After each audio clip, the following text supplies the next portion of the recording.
ఉద్యోగులకు పెన్షనర్స్‌కి స్వాగతం, సుస్వాగతం. పీఆర్సీని సత్వరం అమలు చేయాలంటూ తెలంగాణ ప్రభుత్వ విశ్రాంత ఉద్యోగుల సంఘం డిమాండ్ చేయడం జరిగింది. విశ్రాంత ప్రభుత్వ ఉద్యోగులకు 2023 జూలై నుంచి పెండింగ్‌లో ఉన్న పీఆర్సీని సత్వరమే అమలు చేయాలని తెలంగాణ ప్రభుత్వ విశ్రాంత ఉద్యోగుల సంఘం రాష్ట్ర అధ్యక్షుడు దామోదర్ రెడ్డి డిమాండ్ చేశారు. శనివారం హైదరాబాద్ బాగ్లింగంపల్లిలోని సుందరయ్య విజ్ఞాన కేంద్రంలో జరిగిన ఆ సంఘం రాష్ట్ర కార్యవర్గ సమావేశంలో ఆయన మాట్లాడారు. గత బారాస సర్కార్ విశ్రాంత ఉద్యోగులను పట్టించుకోలేదని, ప్రస్తుతం రేవంత్ ప్రభుత్వం కూడా తమ సమస్యల పట్ల పరిష్కారంపై దృష్టి సారించడం లేదని ఆవేదన వ్యక్తం చేశారు.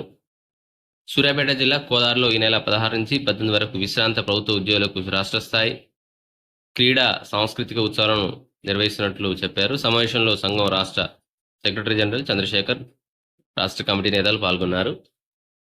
అయితే పీఆర్సీని సత్వరమే అమలు చేయాలని చెప్పేసి వీరైతే చెప్పడం జరిగింది. వాస్తవానికి కాంగ్రెస్ మేనిఫెస్టోలో చెప్పింది ఏంటంటే వెంటనే పీఆర్సీ అంటే ప్రభుత్వం అమల్లోకి రాగానే వెంటనే పీఆర్సీ ప్రకటించి 6 నెలలలోపు దాన్ని అమలు చేస్తామన్నారు.